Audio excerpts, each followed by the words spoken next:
A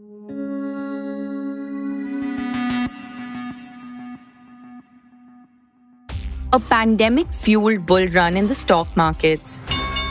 A funding frenzy of fintech and crypto apps. And Instagram's tweaked algorithm to favor short video format Reels. This trifecta gave birth to an unprecedented number of finance influencers between 2020 and 2021.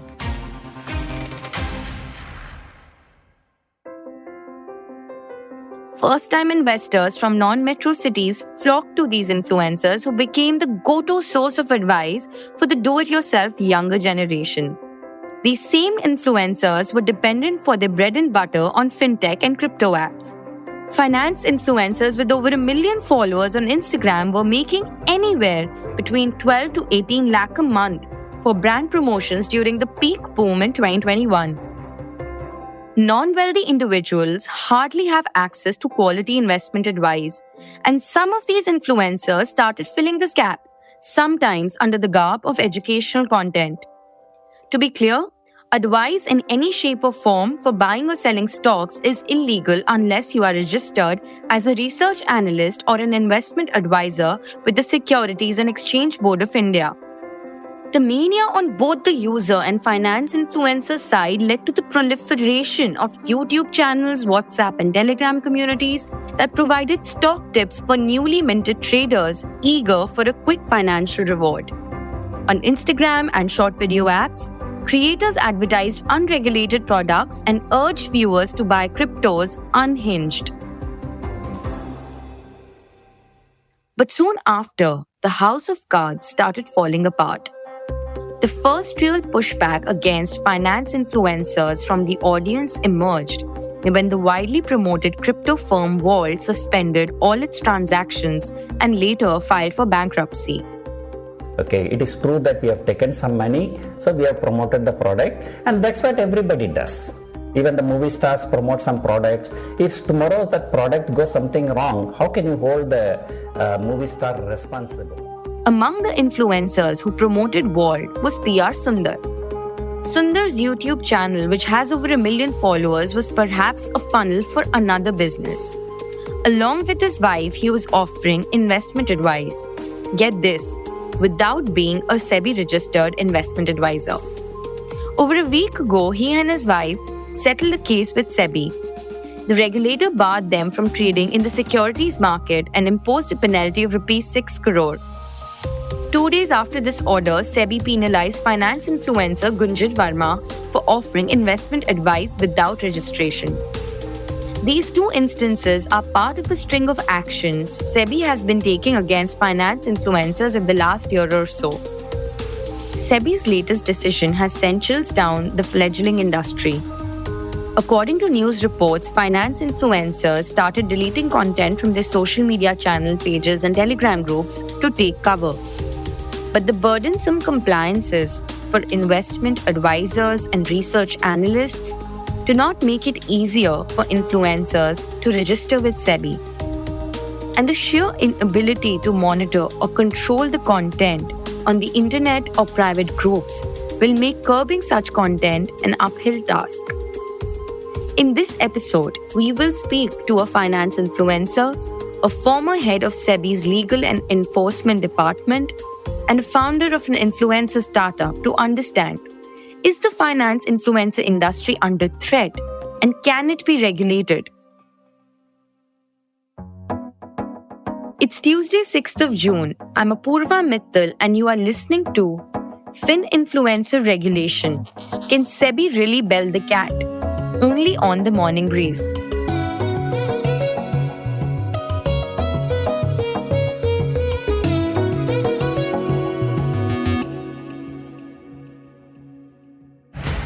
ऐसे कौन कौन से stocks हैं जिनको आप खरीद कर भूल सकते हैं और वो आपके लिए साल दर साल बहुत बढ़िया सा रिटर्न जनरेट करेंगे? सिर्फ 20 रुपए लगा के 20,000 कैसे बनाते हैं आज मैं दिखाता हूँ। ये 3 सुपर मल्टीबैगर स्टॉक जितना गिरे उतना खरीदो। I will give a very honest discussion, analysis and present a list of stock along the way, and this will be a well diversified list of stock which comprises of both Indian and the US stock. To begin with, we will go to the top of the finance creator pyramid. YouTuber Pranjal Kamra has been in the game for over 6 years and has amassed over 5 million subscribers creating content on the stock market. So Pranjal, let's start with how it all began for you. You're a lawyer and you've had a different education. Maybe if you can start with how did your journey as a finance creator begin? Right. My Okay. first video, June 2017. So first 60 videos for the first 8 months, no one was watching. After 60 videos, my followers were 200. And it was tough. But I think each of those videos, I was improving something. And someday it had to work. In Feb 2018, my first video went viral. And again, I would be honest, I got really lucky. I made those videos in Feb 2018 and March 2018, Bitcoin corrected by 30-40% and small caps corrected by some 10% or so. And people started assuming here's a genius who knows everything, which was not true. Even those videos I had said it might take 6 months, 1 year or 2 years, nothing could happen. Or, it could suffer time correction and things like that. But just the fact that I made those videos and next month these events happened, people, started blindly following me. So Pranjal, when you were talking earlier, you said that fortunately there were no finance influencers when you started creating content, which made you resort to more credible sources. Why did you say that? So, honestly, and partly I'm to be blamed. A lot of other of my peers are to be blamed. I think there's too much money for us. We are not working that hard and there's too much money. Not this year. This year it has dried down a lot. But 2021, 22 to an extent, there's so much money that it corrupts almost all of us. I'll give you an instance where imagine the easy money that was flowing. One crypto app and its founder was constantly behind me. Aap aa jao, please come on board, one video and things like that. And we kept on ignoring. Ki nahi, I don't believe in cryptos. And I did one video for him because he said, aap aa jao and you criticize cryptos. You say what you want. We'll pay you for criticizing cryptos and we'll see what happens. So I said, okay, if I'm getting money for what I'll say anyways, I'll take the money. So that was how desperate these companies were for acquiring users. And that was how money was easy for influencers, which corrupted us. I mean, we are not to an extent giving people the right advice, which is why I think the regulations that have, so far no direct regulation, but asking RIAs or brokers not to associate or lessen their association is sort of indirect regulation for influencers. But I think it's already delayed. Should have come much, much earlier. We deserve it. What do you mean when you say corrupted? Like what line was being crossed when it comes to engaging with audience on financial content that makes you think that some financial influencers were corrupted? A simple thumb rule in finance is that you give space to a new financial product or an asset class for it to establish and prove itself before you start promoting it. So for example, as a thumb rule, I don't promote IPOs because, the thought process is if there are 5,000 companies that are already existing, how do I justify to my audience saying this new one is better than all the 5,000 ones that have existed earlier? And what did we see happening in 2021 and 22? Everyone was promoting IPOs. Everyone was promoting NFOs. Everyone was promoting cryptos. Everyone was promoting buy now, pay later cards. 50% of content was around these 4 categories. And everyone was bashing FDs, index funds, boring blue chip, simple stocks that are market leaders. The narrative was if you're investing in these, you're dumb. And the smarter and the cooler way is to go for buy now, pay later cards, without realizing that it's basically personal loan and things like that. So I think if newer, fancier products are being promoted, it's a sign that we are in a financial advisory bubble. I think somewhere 15 or 18 months ago, things started really shifting for finance creators. One was, of course, the budgets were getting slashed, so there was not as much money anymore in the market. But at the same time, a bear market started, especially crypto. How did that sort of shift the tide for finance creators? And at the same time, a pushback started coming in because, for example, Vault shut down and a lot of creators had promoted Vault. So maybe I feel like that was the first sign we saw of pushback towards finance creators. What did you see in the market then, and how have the last 15 months been with SEBI becoming more active, be it banning Telegram groups or the most recent fine? I think funding drying down did not have much of an effect on the biggest of the biggest creators, because anyways, biggest creators were only associating with unicorns or almost unicorns. Only they could have afforded, and they are still doing okay in the fintech space. I think smaller creators, specifically Instagram creators who were probably charging 20,000, 50,000, they were the ones promoting smaller apps, absolute pre-series A sort of apps, and their funding really stopped. I think for bigger creators, World was the deciding factor, because that is when narrative and perception in the public eye also changed drastically. What happened was, it's not that the brands suddenly stopped coming to us after World, but if creators integrated any brand with their video, they received a lot of backlash and the engagement went down drastically. So if there a video that had a promotion, average view times will fall by 30-40%. The audience will just drop off from there, and which was a negative sign for the algo, and thereby the views decreased on any promoted video. And brands check that before offering you quotations or accepting your quotations. So it's directly linked with the fact that audience stopped accepting promoted videos to a large extent. So, Pranjal, before you became a registered investment advisor, how did you draw the line between educational content and investment advice? So I always wanted to get registered, because in first 4 or 5 months after the video started doing well, I had realized that no matter how strictly I draw a line, but it became increasingly impossible to stick to my line, because say if I'm doing a live session and the 100 comments are kaun sa mutual fund le loon, which stock should I buy? You could keep on saying that my content is generic and this and that, but I'm telling you from experience, almost every financial influencer crosses that line, because until he or she crosses that line, he'll not be able to build connection with the audience, because the audience is looking directly to get actionable investment advice. So I think within 3-4 months, I realized it's not going to happen. I cannot exist without taking a license. So I think we applied in June or July 2018, 4-5 months after started getting views. And I think it took us 3-4 months to get the license.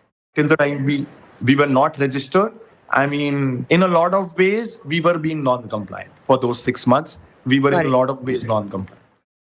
Okay.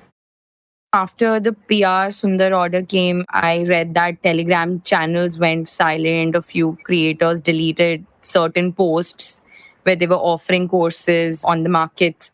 Do you think this is a temporary chilling effect that's happened in the community and things might resume to normal? Or these recent events will have a more longer term effect on the finance creator community? So what my conversations suggest, and talking to people around me, the panic is increasing. There is panic in the community, and since last 6 months, and it has really increased in the last 2 months. So I don't know how long it will be, but at least for a year or two, I think Finfluencers will not be doing the outrageous promotions that they used to do earlier. So I think it will have an effect at least for a year or so. People will remember it. Specifically because of the World incident, because now we are in a situation where the audience no longer respects us the way they used to do 2 years ago. We are not gods anymore. And at the same time, the regulator is noticing. Either you need the regulator ignoring you or the audience supporting you, but it's the opposite. If audience also wants you in trouble and the regulator is also noticing, you know that you cannot get away by seeking sympathy and awakening emotions. You can't. So I think that's where the panic has set in.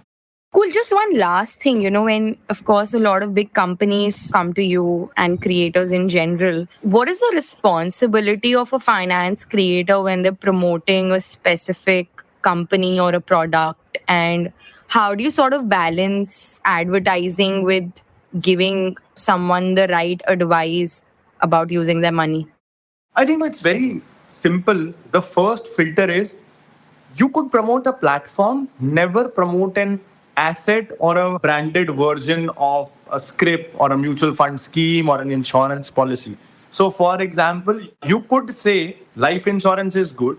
You can buy it from this aggregator website where you will find all the plans. So, that is still okay till the time you know that anything that you buy from the aggregator will actually be in the custody of a government body.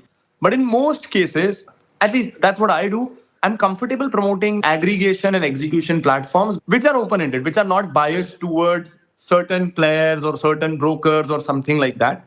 That I'm comfortable doing. And second, if it's a new financial product that's either not established or not regulated, absolutely staying away. If you just follow these basic 2, 3 principles, not promoting what's new, not promoting a particular investment instrument or a particular branded product, I think that's good enough in most cases.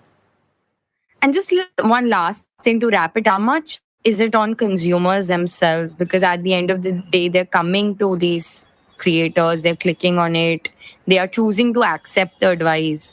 So what's the consumer's responsibility in this whole? Almost none. It's like saying that often when we hear crime against women, and if some patriarchal people try to blame on what she was wearing, we all stand up against that. So similarly, because someone who's 18-year-old, someone who's from a rural background, someone who does not have exposure to understand these things, he or she's trusting you. And it's the government's, regulators, and ecosystems' job that's what reaching the people is actually filtered. We have censor board for movies. We have associations that self-regulate for what's shown on OTT and television and things like that. We don't leave it up to people because they are vulnerable. If any crime happens, we don't blame it on the victim. It's the same. I think the wrong is happening, you punish the wrongdoer. Right after the market regulator acted against PR Sundar, influencer platform Riggy announced a policy change. Riggy is basically a platform that allows creators to manage and monetize their communities. Among other services, influencers can create subscriber-only communities on messaging apps like Telegram using Riggy.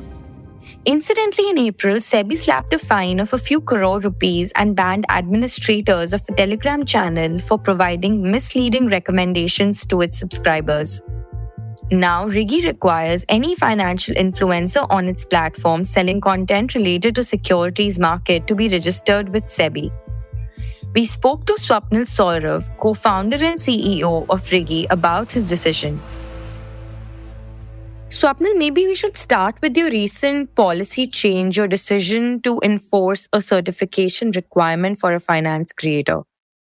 At Riggy, we work with more than 20,000 creators across 20 plus categories. Finance is again one of the category where we work with a lot of creators. If you see recently in last 2-3 months, there have been a lot of verdicts passed by SEBI, wherein they have made it very clear that if as an influencer you are providing tips or suggestions without being registered, it is completely not allowed. So we took this action, wherein we are banning anyone who is running either a free channel, free group, or a paid service on Riggy where they are providing tips and suggestions to their community about stock market, anything related to stock market. And we took this decision just to make sure that all activities done on Riggy by influencers adhere to the laws of country. 20,000 creators, about 25 to 30% are producing content on finance. Are all 25 to 30% impacted by your recent decision and have any shut down as a result of that? Can you give us a sense on what have been the consequences since you announced this change in policy? There are two types of influencers. One who create pre-recorded educational content, which I think as of now is not banned. We are also not banning because that does not come under providing advisory services. We have taken this decision this Monday only, and we are still in the process of implementing this rule. We have asked those guys who are running like paid services on the platform to provide SEBI registration. Like we have given them a deadline that you provide us the license if you have. And the real impact can be evaluated in a week or two once we are done with the whole process. How do you monitor what's going on in these Telegram channels? For example, if I'm on Riggy and I have a paid Telegram channel, how would you know that I'm providing tips? So Riggy is not a self-serve platform, as in you cannot come directly and start a paid Telegram channel by your own. there is a proper verification process which goes once you come on platform and you request for a Telegram channel. Now, suppose tomorrow you are coming on Rigi and you want to start a paid Telegram channel about stock market, right? So once you raise a request, our team will get in touch with you. We will let you know what are the guidelines are there. You need to provide us your SEBI license, RIA certificate, and then you need to provide some other KYC documents. And only when we have these documents, we will allow you to launch a Telegram group. So we are not monitoring what is happening in Telegram because we are monitoring right at start. We are not allowing anyone to launch a Telegram group. So, Swapnil, more broadly, since you're involved with the broader influencer ecosystem, what do you make of these recent decisions by SEBI and the finance creators you work with? Are they worried about the future of this kind of content? If you can give us a sense of the kind of conversations that are happening. Yeah, right. So it will help everyone in the ecosystem once a proper guideline defining what a influencer can do comes out from SEBI, right? Even now, there is a very big doubt whether they can launch courses or not. Courses are completely pre-recorded videos wherein you are not manipulating any market. So if as an influencer, today you are launching a course on how to read a chart, how to develop a psychology towards trading, these kind of stuff, they don't manipulate any market movement, right? But as of now, there is no guideline which says that, okay, you can do X or you can do Y. So everyone is worried, obviously. And we hope that we have been hearing this news that a guideline will come soon. And we really hope this comes soon so it becomes clear for platforms like us and also for influencers, right? I was speaking to a creator a few days back, and I got the sense that they feel sort of left out of the process when it comes to guidelines that will ultimately govern their industry. Do you think that SEBI fully understands what finance creators are, or would they try to stick to sharing what's not allowed? I mean, they do understand what a financial influencer does. There are 3-4 types of finance creators right now. Some are doing it in crypto, some are doing it in the stock market, right? Where they're providing tips on index or stocks. And then there is a third category called personal finance, where they are not doing anything related to stock market. They're just telling you how to save taxes, how to manage your funds and those kind of stuff. So I don't think SEBI does not know exactly what are different kind of financial influencers are. And, just to play a devil's advocate for a second, you mentioned that you asked for a lot of KYC documents in the beginning. Of course, you'll ask for their license, etc. But ultimately, we don't know what goes on these private groups. And it is not possible to monitor these groups. How possible it is to enforce SEBI's guidelines when it comes to monitoring creators, giving advice and tips? I mean, see, tech right now has so much capability that you can detect if something illegal is happening. If you are providing advices in technical terms, you are using some keywords. Either you are doing it on Telegram or any other platform which can be mapped out. So it's not that hard to find out if something illegal is happening. I'm not worried about that. So next few months, how do you see the finance creator landscape changing? There was a big boom in 2020, 2021, both advertising as well as a lot of new creators in the finance space coming in. But in the last 12 months, I think since the Walled bankruptcy, there's sort of been a lot of pushback as well toward finance creators. How do you see this panning out in the next 6 to 12 months based on what you're seeing right now? Obviously, by SEBI becoming a lot stricter, the number of influencers will go down. The genuine ones will remain. And you will also see a trend of a lot of financial influencers taking the SEBI licenses if they are allowed to do so or if they have the proper qualification. So the popularity of a lot of them will go down. The numbers of influencers will also go down. But whoever is remaining will be the legal guys who are doing it in proper way with all the qualification, all everything at their end. But is it even possible to regulate the vast number of YouTube channels and Telegram communities? What is SEBI really implying with their latest actions, and how far will they go? To understand the implications and possible actions of the market regulator, we spoke to Sandeep Parekh, who is the managing partner of FinSec Law Advisors and was formerly the head of legal and enforcement departments at SEBI. The last 2 weeks, I think people are blurring the line even more between education and investment advice. And I think there's a very, very clear regulation from SEBI saying that if you're providing any kind of advice whatsoever, you have to either be exempt or you need to be registered with SEBI. The classic registration is that of an investment advisor. You could also be registered as a research analyst, or you could get something known as an incidental exemption from registration if you're, let's say, a distributor of a mutual fund. There's no other category which gives you the free right to advise people about investing in the markets really. So there's really no free pass. The kind of free pass, if you think of it in another way, would be if you're teaching somebody, right? So if I'm teaching at valuation at time, and obviously that does not come within the scope of registration as an investment advisor. So I think that's one kind of way to get around it is to kind of say, I'm charging a fee for educating you on options trading. And I think that this is where, it gets tricky because it kind of uses the misuses the exemption from of freedom of speech. Sandeep, let me blur a line a little bit more. What is the legal difference in the security laws? What is the regulator puts forward between guidance and advisory? Because what we hear from a lot of financial market creators is that I'm not advising anything. I'm not telling people what to do. I'm just guiding them. Is there a legal difference between these two words? No, none at all actually between guys. So the only distinction I can think of is between education and advice.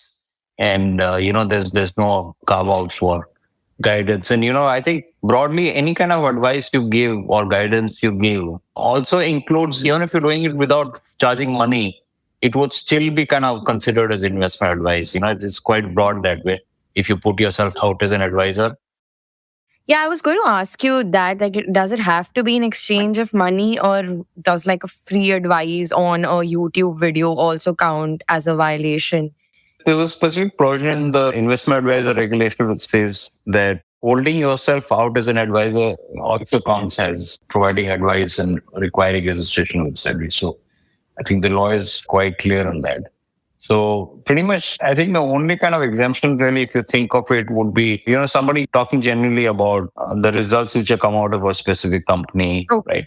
Second could be genuine education, right? As opposed to the seminar courses that we see on social media. So if you see the past 6 months, almost every week or 2 weeks, SEBI has been passing orders against these people. I think last 2 weeks, 2 high-profile people got in trouble. That's why, I think the news came out. But almost nearly every week or 2 weeks, we're seeing in orders because we follow this closely. There have been also news reports that SEBI is coming up with a set of rules for financial influencers, and you're saying every other week there's an order.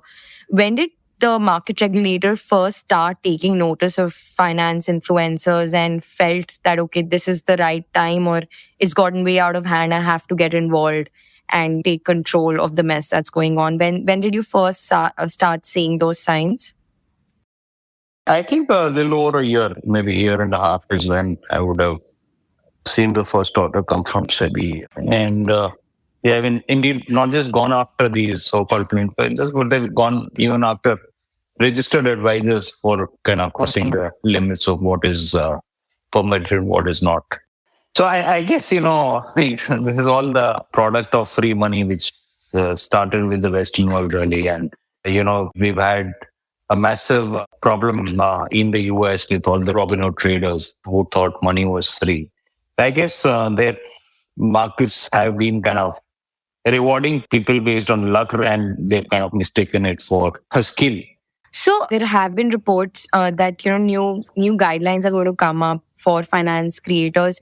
What kind of clarity do you think these guidelines will provide? Will they build on what's already there, or are there specific areas that SEBI might look at? So I can only guess, but my guess would be they already have covered the grounds in terms of who's an investment advisor or who's providing research, etc. I think the only gray area really would be the blurred line between education and investment advice. And, I think many people have, even in the past 1 week after those two famous orders came out, people have kind of rechristened their courses to call them teaching sessions and teaching material and all that. So I think that's the thing which likely SEBI will plug to say that if you're really putting a label of education and actually what you're doing is providing advice and teaching how to trade, we will cover that and you will kind of need to register with us. That's kind of my intelligent guess, but of course we'll have to see how SEBI tackles it. Well, also, I need to point out that the scale of the problem is so large today, really, that I think SEBI finds it difficult to go after each one of them because it literally involves millions of people. If you look at the YouTube channels, they have millions of views. So I think not just do you need to catch the crooks, but you also need to alert the people that there's no free money out there in the world, and just be very cautious when you deal with these kind of people.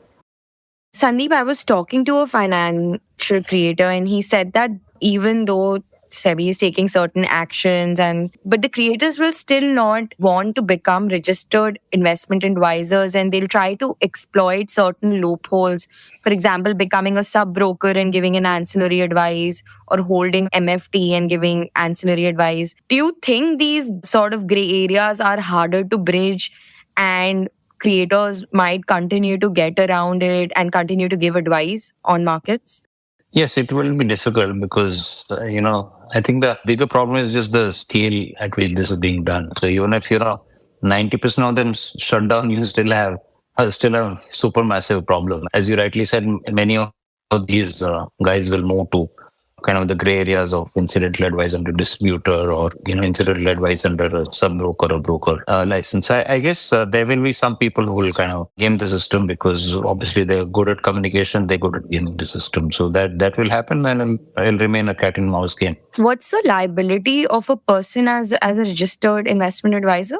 So there is a whole code of conduct, number one. Number two, there's suitability requirements. So you need to know your each individual client before you can advise them. And, there's a whole code of conduct which applies to them, what they can do, what they can't. Broadly, they are fiduciaries of the client, and therefore all the obligations of acting in the best interest of the client would apply to them under the code of conduct. So I think if they were to apply for a license and try to do these kind of videos, it won't work at all. So it's not something which is even within the realm of possibility.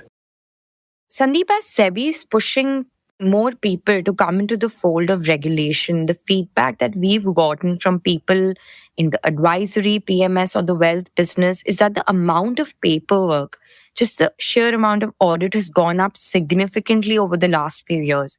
And the burden of proof is so high on those who are doing the right things that it's painstaking. Do you think that, yes, you need to have more regulations, but more ease of complying with the regulations is required to make this industry fill the gap of advisory that currently exists, not in the upper strata of wealth management? I would think so. In fact, I think SEBI does need to kind of go easy on the kind of compliance burden on specifically the investment advisors. And, they've gone in the opposite direction if you look at the advertisement code which recently came out from SEBI. So they're kind of making life a little difficult for research analysts and investment advisors. And I think with just little over 1,000 investment advisors in a country of 1.4 billion people is quite a shame. And therefore, I think they should let people in with slightly lower standards, not dramatically lower, but slightly lower standards of compliance. We don't need perfect advice from 1,200 people. We rather need, maybe in a country like us, at least 30,000-40,000 good investment advisors. Today, the only option we have is the incidental advice provided by distributors, which ends up being the sole source of advice which investors actually get. So I think you've made a very valid point, and I think we've also discussed that in multiple articles in the past. So making things a little easier for these people.